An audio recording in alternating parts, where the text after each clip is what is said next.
Hello everyone, simple mathematics YouTube channel में आप सभी का स्वागत है। मध्य प्रदेश एमपी टेट वर्ग 3 की पीवीआईक्यू प्रीवियस ईयर क्वेश्चन हम सॉल्व कर रहे थे और हमने पिछले वीडियो में 1 से 10 तक सवाल सॉल्व किए थे। इस वीडियो में हम आगे स्टार्ट करते हैं। ये सीरीज में हम लगभग 2000 प्रश्न सॉल्व करेंगे, जिसमें मैथ्स कंटेंट के साथ साथ हम पेडागोजी भी सॉल्व करेंगे। तो आइए दोस्तों, हम इसे शुरू करते हैं। सवाल दे रखा है हमें, कौन सी दी गई संख्या 3 से विभाज्य है लेकिन 9 से नहीं। तो 3 से विभाज्यता का नियम क्या होता है हमारा? 3 से विभाज्यता का नियम होता है हमारा, अंकों का योग 3 से विभाज्य होना चाहिए। अंकों का योग 3 और 9 दोनों के लिए यही नियम है ना। तो 9 और 3 का जो नियम है वो क्या है? अंकों का योग 3 से, अंकों का योग जो है 3 या 9 से विभाज्य होना चाहिए। तो वो संख्या 3 या 9 से विभाज्य होगी। तो इसमें हम अंकों का योग देखेंगे। 3 4 7 2 9 और 1 10 9 8 18, ये 3 से विभाज्य है, 9 से विभाज्य होगी। 3 3 9 10 9 8 18, ये भी 3 और 9 दोनों से विभाज्य होगी। 9 और 1 10 2 12 और 3 15 और 3 18, ये भी 9 और 3 दोनों से विभाज्य होगी। 7 2 9 2 11 12 और 3 15, 15 3 से तो विभाज्य होगा लेकिन 9 से विभाज्य नहीं होगा। तो यही हमारा आंसर हो जाएगा, ऑप्शन डी राइट आंसर हो जाएगा, क्योंकि 15 जो है 9 से विभाज्य नहीं होगा, 3 से विभाज्य है। 3 और 9 का विभाज्यता का नियम क्या है? अंकों का योग जो है, ये जैसे अंक दे रखे हैं तो इन सभी अंकों का योग करते हैं हम और उन अंकों को इन नंबर से भाग देते हैं, 3 या 9 से। यदि भाग जा रहा है तो वो नंबर भाज्य है, नहीं तो भाज्य नहीं है। ऐसे ही 2 4 और 8 का नियम क्या होता है? 2 में हम क्या देखते हैं? अंक जो इसका इकाई अंक है ना, यूनिट डिजिट, यदि वो सम संख्या है, इवन नंबर है, तो उस संख्या में 2 का भाग जाएगा। और 4 के लिए हम लास्ट वाले दो डिजिट देखते हैं। 2 डिजिट में यदि 4 का भाग जा रहा है तो पूरी नंबर में 4 का भाग जाएगा। और 8 के लिए हम क्या करते हैं? लास्ट वाले 3 डिजिट देखते हैं। 3 डिजिट में यदि 8 का भाग जा रहा है तो पूरे नंबर में 8 का भाग चला जाएगा। आगे देखते हैं अगला सवाल। सवाल नंबर 12 दे रखा है, वह संख्या चुने जो एक साथ 3 5 और 2 से विभाज्य हो। कह रहा है कि एक साथ मतलब तीनों नंबर को एक साथ यदि करना है तो हम क्या लेंगे? 3 5 और 2 का एलसीएम ले लेंगे, है ना। तो एलसीएम क्या होगा? एलसीएम निकालना आपको याद ही होगा। एलसीएम ऐसे लेते हैं, जैसे 2 3 और 5 का एलसीएम ले रहे हैं तो पहले 2 से भाग देंगे, 2 एकम 2, फिर 3 और 5 ऐसे ही हो जाएगा, फिर 3 से, और फिर ये 5, तो 5 से भाग देंगे तो ये नंबर का गुणा हमारा एलसीएम हो जाएगा। तो 3 दूनी 6 पंजा 30, 30 हमारा क्या हो गया? एलसीएम। अब हमें 30 से भाग देना है इन नंबरों में, तो कौन से नंबर में भाग जाएगा ये हमें चेक करना है। अब 30 का विभाज्यता के लिए हमें क्या करेंगे? हम 30 को 2 पार्ट में तोड़ लेंगे, 3 और 10। अब 10 के विभाज्यता का नियम क्या होता है कि इकाई अंक 0 हो तो उसमें 10 से भाग जाएगा। तो ये 2 ऑप्शन ऐसे हैं जिनमें इकाई अंक 0 है, तो इन दोनों में ही 10 का भाग जाएगा, इन दोनों में नहीं जाएगा। तो ये भाग तो जा सकता है लेकिन पूरा पूरा नहीं जाएगा, है ना। तो ये दोनों उत्तर हो सकते हैं हमारे। अब इन दोनों में हम 3 के विभाज्यता का नियम लगा लेंगे। 3 के विभाज्यता का नियम मैंने अभी आपको बताया क्या है, कि अंकों का योग जो होता है उसमें 3 का भाग जाना चाहिए। तो इनका अंकों का योग करेंगे, 8 और 3 11 और 1 12, 2 14 और 4 18, तो इसमें जा रहा है ना। फिर ये देखेंगे 9 2 11 12 और 3 15 और 2 17, इसका अंकों का योग 17 हो रहा है, इसके अंकों का योग 18 हो रहा है। तो ऑप्शन जो सी है वो हमारा राइट आंसर हो जाएगा, क्योंकि इसके अंकों का योग कितना है? 18, और उसमें 3 से भाग जा रहा है। तो ऑप्शन सी हमारा राइट आंसर हो जाएगा। नेक्स्ट सवाल देखेंगे हम। सवाल दे रखा है, निम्नलिखित भिन्नों में से सबसे बड़ा भिन्न ज्ञात कीजिए। भिन्न दे रखे हैं हमें, इनमें से हमें सबसे बड़ा भिन्न बताना है। भिन्न है 33/100, 44/120, 58/148 और 35/80। हम क्या करते हैं, जैसे कोई भी दो भिन्न जो रहते हैं तो उसमें हम क्रॉस गुणा करके और बड़ी या छोटी भिन्न का निर्धारण करते हैं। जैसे एक छोटी संख्या लेके मैं आपको एग्जाम्पल स्वरूप बताता हूँ। 3/5 है और 4/7 है। तो अब इन दोनों में भिन्नों में से हमें ये देखना है कि कौन सी भिन्न बड़ी होगी या कौन सी भिन्न छोटी होगी। तो हम क्या करेंगे, इसका गुणा इसमें करेंगे और इसका गुणा इसमें करेंगे। अब इसका गुणा इसमें किया तो ये संख्या यहाँ आएगी और इसका गुणा इसमें किया तो ये संख्या यहाँ आएगी, है ना। 3 7 21, इधर 21 लिखेंगे और 5 चौक 20। अब कौन सी संख्या बड़ी है, जैसे 21 बड़ा है तो ये 21 बड़ा हो गया। तो ये वाली भिन्न हमारी जो है 3/5 बड़ी है इससे, 4/7 से। ये इस तरह से हम जो है भिन्न को सॉल्व करेंगे। तो इस वाले क्वेश्चन में हम देखते हैं, ये छोटी संख्या लेके मैंने आपको बताया ताकि कन्फ्यूजन ना हो, है ना। अब इस वाले सवाल को हम सॉल्व करते हैं। अब इस सवाल में जो भिन्न बड़ी दे रखी है, मतलब संख्याएं बड़ी दे रखी है, तो इनको छोटी कर लेते हैं। जैसे 44/120 है तो इसको मैंने 4 से काट दिया, 4 एकम 4, 4 एकम 4, और फिर इसको काटा 4 तिया 12, तो ये हो गया 120 कैंसिल हो गया। फिर इसको छोटी बना लेते हैं, इसको काई से भाग देंगे, इसमें 2 से भाग देते हैं।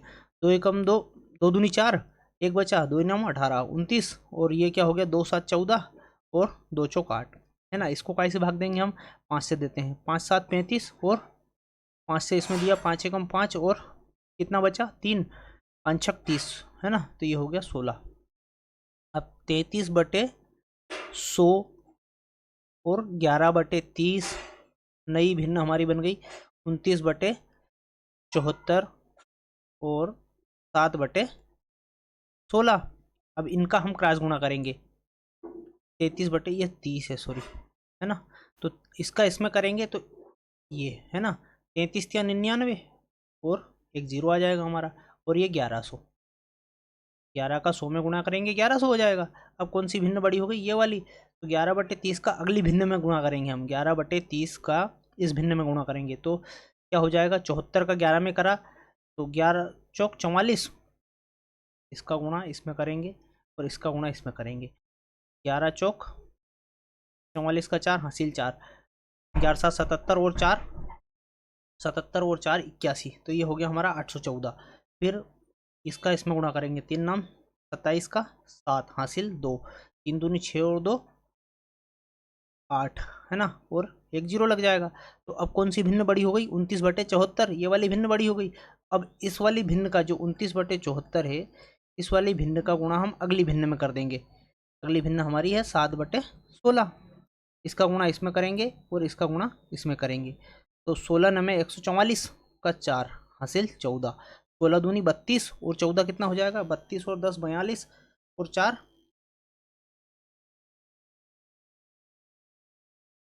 44 और नहीं 16 नमे 144 हो गया का 4 कैरी 14 हो गया, 16 दूनी 32 और 10 42 और 4 46, है ना।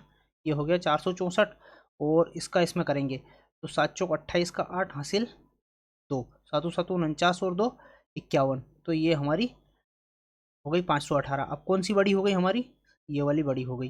तो ये वाली भिन्न कौन सी भिन्न थी हमारी, ये वाली भिन्न थी 35/80, मतलब हमारी जो है यहाँ पर सबसे बड़ा भिन्न कौन सा हो गया 35/80। ऑप्शन डी हमारा जो है राइट आंसर हो जाएगा। इस तरह से हम भिन्नों का क्रॉस गुणा करके बड़ी और छोटी भिन्न का निर्धारण कर सकते हैं।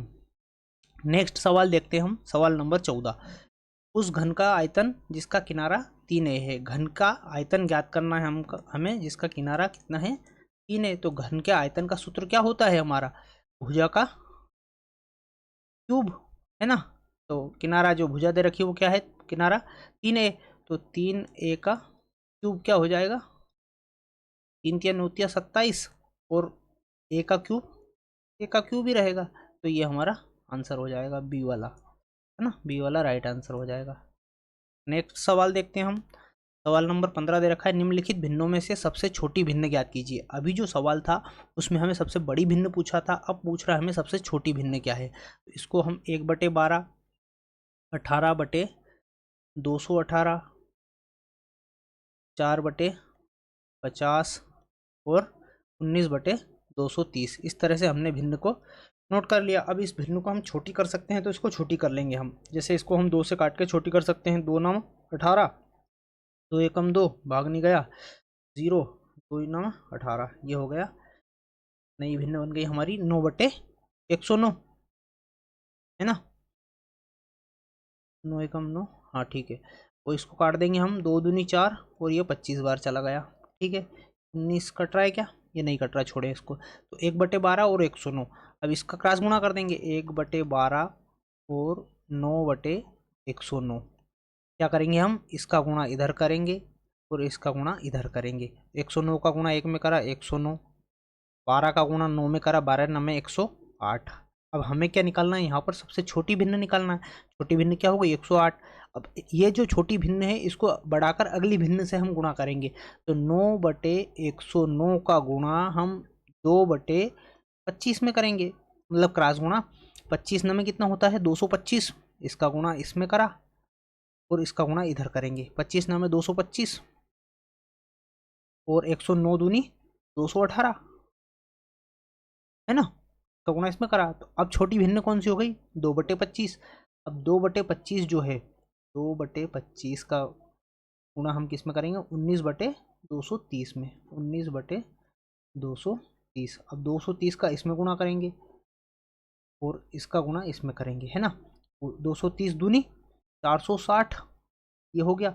और 25 में 225 का 5 हासिल कितना आ जाएगा मेरा, 22, है ना। 25 एकम 25 और 22, 25 20 45 और 2 47। तो ये हो गया हमारा 475 और ये 460। अब हमें पूछा क्या है यहाँ पर कि सबसे छोटी भिन्न क्या है। छोटी भिन्न क्या हो रही है, 460। ये छोटा नंबर है ना। तो ये 2/25 वाली जो भिन्न थी, ये कौन सी भिन्न थी, 4/50। तो 4/50 वाली भिन्न हमारी यहाँ पर सबसे छोटी भिन्न हो जाएगी और ये ऑप्शन सी में हमें दे रखा है। तो 15 का उत्तर हो जाएगा हमारा ऑप्शन सी। नेक्स्ट सवाल देखते हैं हम, सवाल नंबर 16। सवाल नंबर 16 में दे रखा है एक नियमित पंचभुज का परिमाप। परिमाप कितना है, 1550। परिमाप क्या होता है, उसका बॉर्डर का जो योग होता है वो परिमाप कहलाता है। इसकी प्रत्येक भुजा कितनी लंबी है। भाई इसका परिमाप दे रखा है, कौन है, पंचभुज, जिसमें कितनी भुजाएं होती है। पेरीमीटर क्या होता है, परिमाप होता है सभी भुजाओं का योग, सभी भुजाओं का योग, है ना। तो पंचभुज में कितनी भुजाएं होती है, 5। ये हमारा परिमाप होता है। तो 5 भुजाएं हो गई इसमें। तो ये 1550/5, इसकी एक भुजा निकल जाएगी। 5 तिया 15 और 5 एकम 5, 0।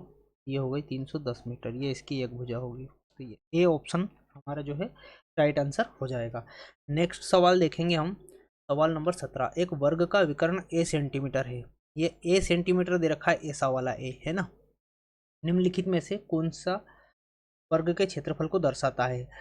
ए diagonal of a square is a centimeter. Which of the following represents the area of the square. तो हमारा जो वर्ग होता है का क्षेत्रफल का सूत्र क्या होता है, वर्ग की सारी साइडें इक्वल होती है। जैसे मैंने किसी साइड को ए नाम दे दिया तो सारी साइडें ए होगी और ये इसका डायगोनल होता है ना। तो वर्ग का क्षेत्रफल होता है, क्षेत्रफल हमारा क्या होता है, वर्ग का, भुजा का वर्ग, मतलब ए स्क्वायर, है ना।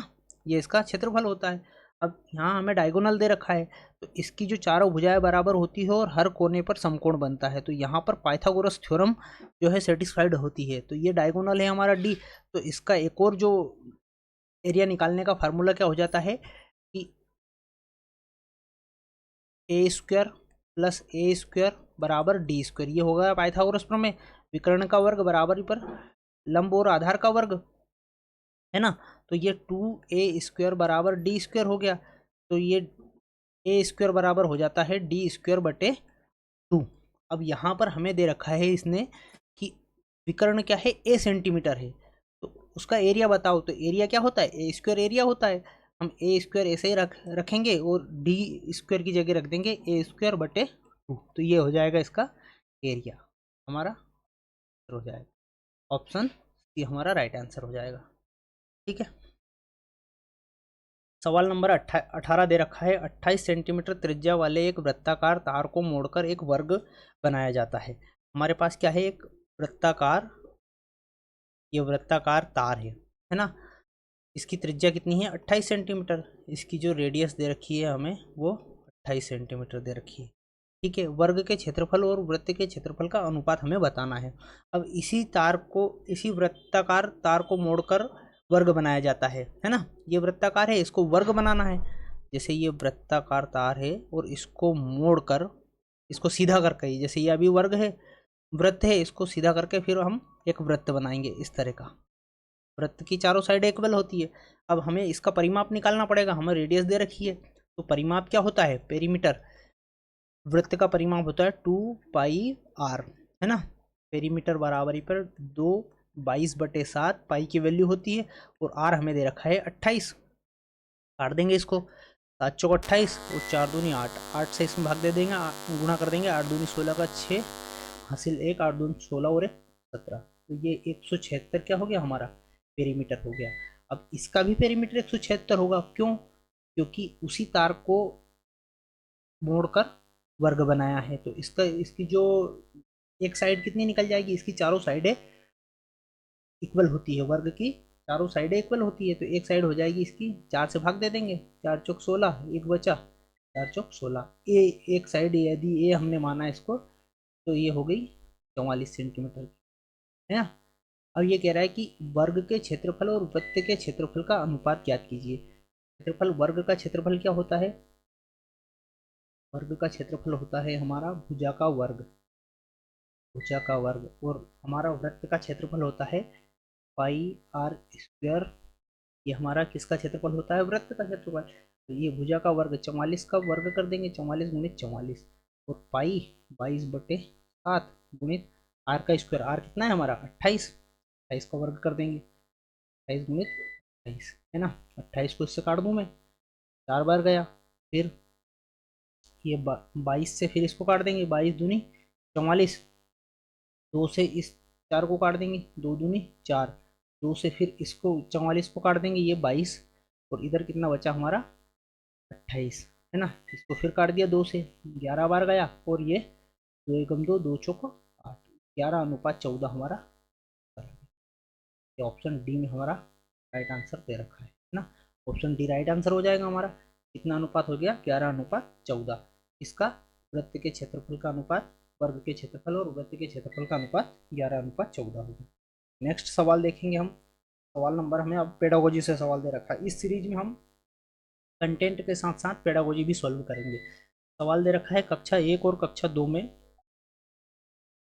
गणित के शिक्षण और अधिगम के बारे में। गणित का क्या है, टीचिंग एंड लर्निंग के बारे में निम्न में से कौन सा कथन सत्य है। हमें इस चीज़ पर विशेष गौर करना है कि सत्य पूछ रहा है या असत्य पूछ रहा है ना, क्योंकि ये चीज़ें हम यदि ध्यान नहीं रखेंगे तो हमारा उत्तर गलत होने की संभावना रहती है। अब हमें इसमें सही पूछा है, तो कक्षा 1 एवं 2 में केवल मौखिक गणित के प्रश्न ही हल किए जाने चाहिए। तो ये केवल शब्द, इसमें जब भी टीचिंग और लर्निंग की बात होती है तो केवल शब्द नेगेटिव होता है। ओनली वाला जो शब्द होता है कि सिर्फ यही एक सॉल्यूशन है, तो वो हम उसको नकार देंगे, हटा देंगे, है ना। केवल जहाँ भी आ जाए वो हमारा उत्तर नहीं होगा। फिर गणित को भाषा, कला आदि जैसे अन्य विषयों के साथ में एकीकृत किया जाना चाहिए। तो बिल्कुल गणित को भाषा, कला और इन सब चीज़ों के साथ एकीकृत किया जाना चाहिए और उनके साथ पढ़ाया जाना चाहिए, है ना। उसके बाद में सवाल ऑप्शन दे रखा है कक्षा 1 और 2 में गणित नहीं पढ़ाया जाना चाहिए। क्यों नहीं पढ़ाया जाना चाहिए भाई, अभ्यास के भरपूर अवसर उपलब्ध कराया जाना चाहिए, ये भी ऑप्शन हो सकता है। तो ये भी हो सकता है और ये भी हो सकता है, मतलब दोनों। अब इन दोनों जो ऑप्शन में से हम ये देखेंगे कि ज़्यादा संभावना किस ऑप्शन की है। इसमें क्या कह रहा है, गणित की को भाषा मतलब अन्य भाषा, मतलब जैसे हिंदी इंग्लिश में कहानियों के माध्यम से, और कला, कला में मतलब जैसे वाणिज्य वगैरह आदि जैसे अन्य विषयों के साथ एकीकृत किया जाना चाहिए। तो ये ऑप्शन ज़्यादा मजबूत है ना। इसमें हम कहानी, गणितीय खेल, समूह चर्चा इत्यादि के माध्यम से बच्चों को गणित सिखा सकते हैं, है ना। तो ये हमारा सही उत्तर हो जाएगा ऑप्शन बी। अगला सवाल हम देखेंगे, सवाल नंबर 20। ये कह रहा है कक्षा में गणितीय मनोरंजक गतिविधियां और चुनौतीपूर्ण ज्यामितीय पहेलियां आयोजित करना महत्वपूर्ण है। तो क्यों महत्वपूर्ण है ये हमसे पूछ रहा है ना। तो वे छात्रों को गणित कक्षा की नीरस और उबाऊ दिनचर्या से बाहर लाते हैं। या जो ज्योमेट्रिक गतिविधि रहती है, ज्यामितिक गतिविधि और चुनौतीपूर्ण पहेलियां जो रहती है, वो बच्चों को उबाऊ दिनचर्या से बाहर लाती है। वे प्रतिभाशाली शिक्षार्थियों को स्थान देते हैं वे प्रत्येक विद्यार्थी शिक्षार्थी को स्थानिक और विश्लेषणात्मक क्षमता को बढ़ाने में सहायक होती है। बिल्कुल हो सकता है। वे गणित में कम उपलब्धियां हासिल करने वाले और धीमी गति से सीखने वालों में रुचि पैदा करती है। जो ज्योमेट्रिक जो मैथमेटिकल मतलब गणितीय मनोरंजक गतिविधि जो होती है, चुनौतीपूर्ण ज्यामिति पहेलियाँ जो होती है, वो क्या करती है, बच्चों में स्थानिक और विश्लेषणात्मक क्षमता को बढ़ाने में सहायक होती है। तो इसका हमारा राइट आंसर हो जाएगा सी, क्योंकि वे छात्रों को गणित कक्षा से नीरस और उबाऊ दिनचर्या से बाहर लाती है। तो ऐसा नहीं है, वो क्या करती है, स्थानिक और विश्लेषणात्मक क्षमता को बढ़ाती है। वे प्रतिभाशाली शिक्षार्थियों को स्थान देती है, वो तो सभी को स्थान देती है। वे गणित में रुचि पैदा कर सकते हैं, मतलब धीमी गति से सीखने वाले या कम उपलब्धि हासिल करने वाले, ऐसा नहीं है, वो सभी बच्चों के लिए जो है इम्पोर्टेंट होती है। स्थानिक समझ और विश्लेषणात्मक क्षमता को बढ़ाने में सहायक होती है। तो इसका ऑप्शन सी राइट आंसर हो जाएगा। अगला सवाल देखेंगे, ज्यामिति का निम्नलिखित में से कौन सा भाग प्राथमिक कक्षाओं में पढ़ाया जाता है, औपचारिक ज्यामिति या अनौपचारिक ज्यामिति। तो प्राथमिक कक्षाओं में ज्यामिति का अनौपचारिक भाग पढ़ाया जाता है ना। चित्र, मॉडल, खेल, प्रतिकृति, इस तरह की जो चीज़ें रहती है वो इनफॉर्मल ज्योमेट्री के अंतर्गत आती है, अनौपचारिक ज्यामिति के अंतर्गत आती है। तो ये हमारा ऑप्शन 2 इसका बी वाला सही उत्तर हो जाएगा। अगला सवाल देखेंगे हम, एक शिक्षक गणित कक्षा में समुदाय और भागीदारी की भावना को बढ़ावा देने की कोशिश कर रहा है, उसे यह नहीं करना चाहिए, मतलब उसे क्या नहीं करना चाहिए, ये हमें देखना है ना। छात्रों को एक दूसरों के विचार पर संशोधित करने के लिए प्रोत्साहित करें, मतलब एक दूसरे के विचारों को संशोधित करने के लिए प्रोत्साहित करें। उसके बाद में दे रखा है, एकाधिक स्तरों के साथ जुड़े हुए कार्य प्रदान करें, मतलब एक से अधिक जो लेवल के कार्य होते हैं उनसे जुड़े हुए कार्य दे। आरंभ में समस्या के समाधान के लिए रणनीति प्रदान करें, मतलब शुरू से ही कोई समस्या दी है, जो कोई सवाल दिया है तो पहले ही उसका सॉल्यूशन बता दे, इस तरह से बोल रहा है ये वाला ऑप्शन। और समस्या समाधान के लिए कक्षा को छोटे समूहों में विभाजित करें, मतलब अलग अलग ग्रुप्स बना दे उसके जो कोई समस्या दी है उसके सॉल्यूशन के लिए।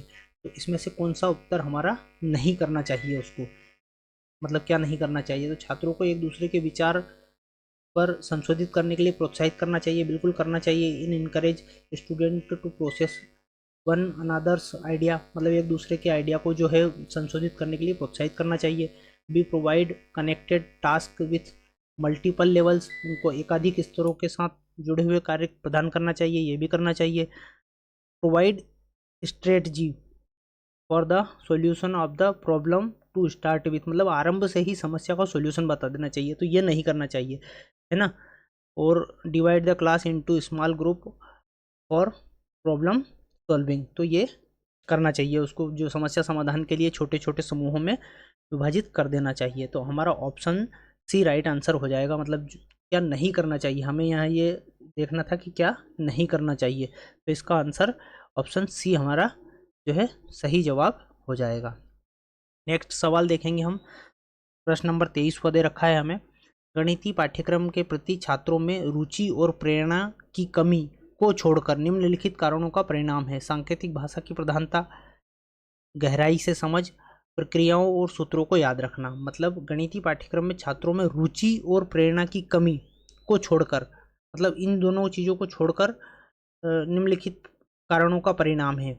किसका परिणाम है? सांकेतिक भाषा की प्रधानता, प्रक्रिया और सूत्रों को याद रखना। तो जहाँ भी ये याद रखने वाली जो चीज़ें आती है, सूत्रों को याद रखना, रटवाना, केवल, इस तरह के जो वो होते हैं वो गलत होते हैं उत्तर हमारे, है ना। तो ये नहीं करना चाहिए हमें। और सांकेतिक भाषा की प्रधानता, तो सांकेतिक भाषा क्यों यूज़ करेंगे हम, किसी को इशारों में बताएंगे क्या कोई चीज़ें, तो ये भी नहीं होना चाहिए, मतलब ये गलत है। और जो गहराई से समझ, इन डेप्थ अंडरस्टैंडिंग, मतलब उनको जो है छात्रों की रुचि और प्रेरणा की कमी को छोड़कर निम्नलिखित कारणों का परिणाम है। तो इसका जो हमारा सही आंसर हो जाएगा गहराई से समझ, ऑप्शन बी हमारा इसका राइट आंसर हो जाएगा, है ना। यहाँ भी इसका जो सेकंड वाला दे रखा है ये ऑप्शन बी। सवाल नंबर 24 है, उपचारात्मक शिक्षण के संबंध में इनमें से कौन सा कथन सही नहीं है। यहाँ पर भी हमें ध्यान देना है, ये अधिकतर प्रश्नों में पूछता है कि कौन सा सही नहीं है ना। विशेष शिक्षा के समान है, मतलब जो है ये उपचारात्मक शिक्षण है, डायग्नोस्टिक रेमेडियल टीचिंग, डायग्नोस्टिक नहीं, रेमेडियल टीचिंग जो है ये इसके संबंध में कौन सा कथन सही नहीं है। तो जो रेमेडियल टीचिंग है is same as special education, क्या ये स्पेशल एजुकेशन के समान है।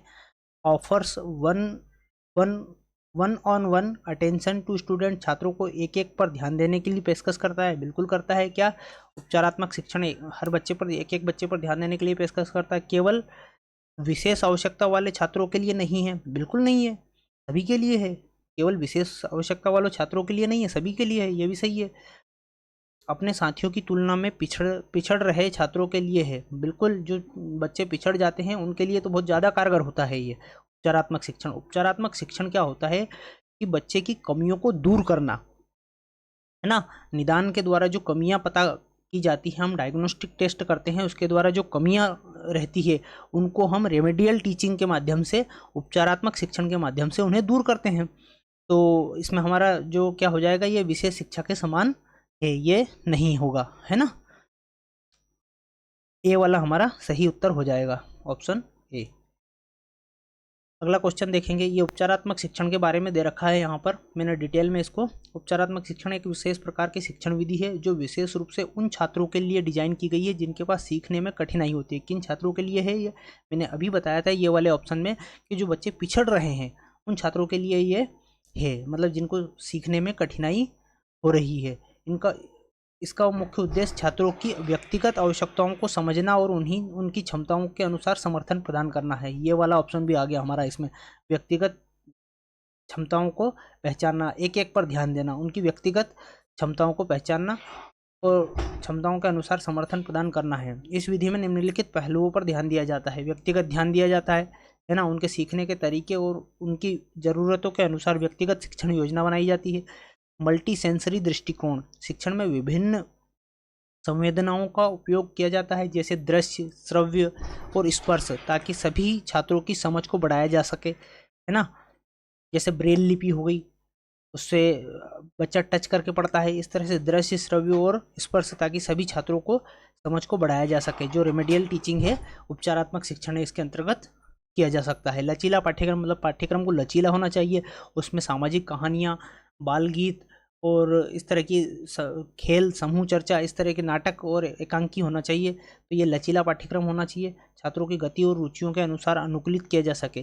सकारात्मक प्रतिक्रिया, छात्रों को उनके प्रगति के लिए नियमित रूप से प्रोत्साहित किया जाता है, जिससे उनके आत्मविश्वास बढ़ता है। अभिभावकों की भागीदारी, उपचारात्मक शिक्षण में यदि किसी बच्चे में कोई कमी है तो हम मतलब अभिभावकों से भी संपर्क करके उस कमियों को दूर किया जा सकता है। अभिभावकों को भी प्रक्रिया में शामिल किया जाता है ताकि वे अपने बच्चों को विकास को समझ सके और सहयोग कर सके। उपचारात्मक शिक्षण का मुख्य उद्देश्य न केवल शैक्षणिक उपलब्धियों को बढ़ाना है, बल्कि छात्रों को समग्र रूप से, हमें क्या करना है, होलिस्टिक, समग्र रूप से उनको विकसित करने में भी जो है सहायता करना है। इससे छात्रों में आत्मविश्वास, सामाजिक कौशल और जीवन को अन्य आवश्यकताएं भी विकसित होती है। ठीक है, ये उपचारात्मक शिक्षण के बारे में आपको स्पेशल मैंने बता दिया। अगला प्रश्न है हमारा 25वां, शिक्षक द्वारा व्यवहार को रिकॉर्ड करने घटना का तथ्यात्मक विवरण क्या है। शब्दों पर गौर करना आप। तथ्यात्मक विवरण और विद्यार्थियों को वास्तविक रूप से समझने में मदद करने के लिए उपयोग किया जाने वाला एक खुला उपकरण है। मतलब ये कह रहा है कि व्यवहार का रिकॉर्ड, बच्चा कैसा व्यवहार कर रहा है उसको रिकॉर्ड रखने, घटना का तथ्यात्मक, कोई घटना हो रही है उसका तथ्यात्मक विवरण और विद्यार्थी को वास्तविक रूप से समझने में मदद करने के लिए उपयोग किए जाने वाला एक खुला उपकरण कौन सा उपकरण होता है। तो ऐसा उपकरण होता है पोर्टफोलियो। क्या बोलते हैं उसे, पोर्टफोलियो बनाते हैं बच्चों का, जिसमें उसके व्यवहार का अध्ययन किया जाता है और उसके तथ्यात्मक विवरण और विद्यार्थी की वास्तविक रूप से समझने में ये हमें मदद करता है। ये क्या कहलाता है, पोर्टफोलियो कहलाता है। अब जैसे रेटिंग स्केल है, अवलोकन सूची है, जांच सूची है, इनके बारे में मैं आगे मैंने डिटेल में जो है स्लाइड लिखी है, मैं आपको वहाँ बताता हूँ। तो इसमें हमारा राइट आंसर होगा डी वाला, दिए गए विकल्पों में से कोई नहीं, है ना।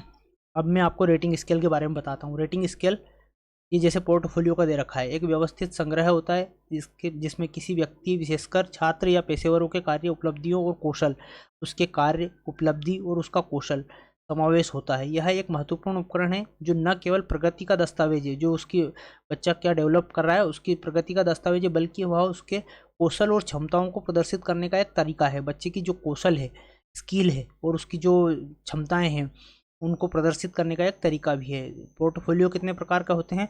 ये यहाँ 4 प्रकार के पोर्टफोलियो हमने लिख रखे हैं। शैक्षिक पोर्टफोलियो, व्यावसायिक पोर्टफोलियो, क्रिएटिव पोर्टफोलियो और डिजिटल पोर्टफोलियो। ठीक है, आगे देखते हैं हम रेटिंग स्केल के बारे में। तो रेटिंग स्केल क्या होता है कि यह रेटिंग स्केल एक उपकरण है जिसका उपयोग किसी विशेष वस्तु, सेवा या व्यक्ति की गुणवत्ता, प्रदर्शन या व्यवहार का मूल्यांकन करने के लिए किया जाता है। मतलब पोर्टफोलियो में भी यही सब चीज़ें की जा रही है लगभग लगभग, लेकिन इसमें करने का तरीका थोड़ा सा अलग है। अक्सर शिक्षा, मनोविज्ञान और मार्केटिंग में उपयोग किया जाता है।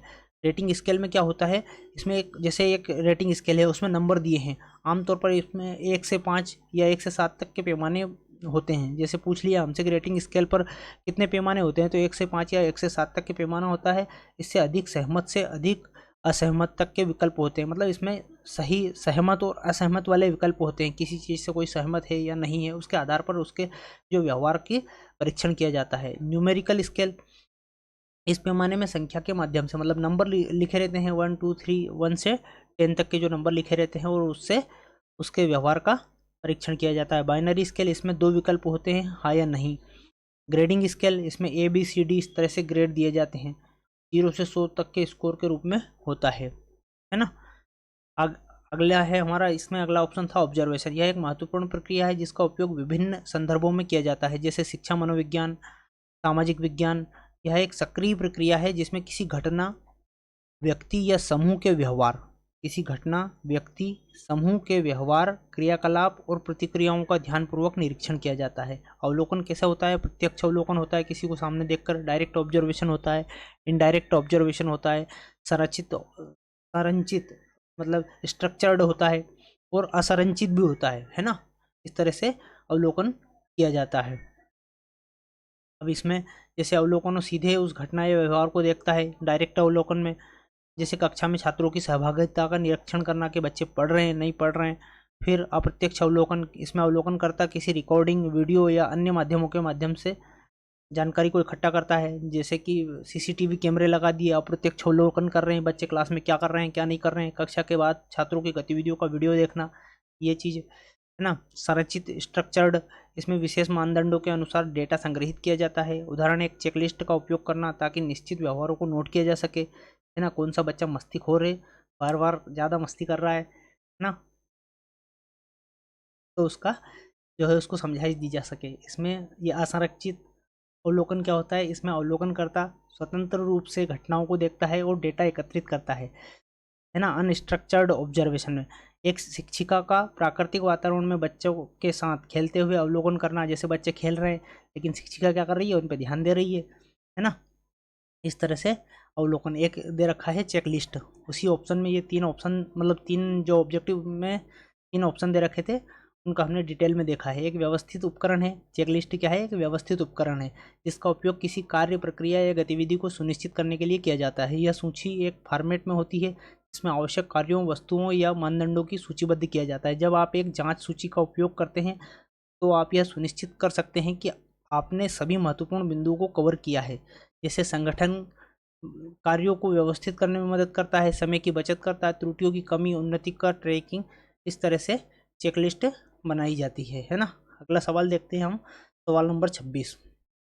असाधारण बच्चों के उपचार का विवरण जो भी हो, हमारा मुख्य कार्य किसी विशेष बच्चे को बनने में मदद होना चाहिए। मतलब हमें बच्चा किसी भी फील्ड में यदि असाधारण हो तो बच्चों का उपचार का विवरण जो है हमारा क्या होना चाहिए, शारीरिक रूप से फिट होना चाहिए, भावनात्मक रूप से स्थिर होना चाहिए, आर्थिक रूप से स्वतंत्र होना चाहिए, अपने वातावरण के साथ पर्याप्त रूप से तालमेल बिठाए।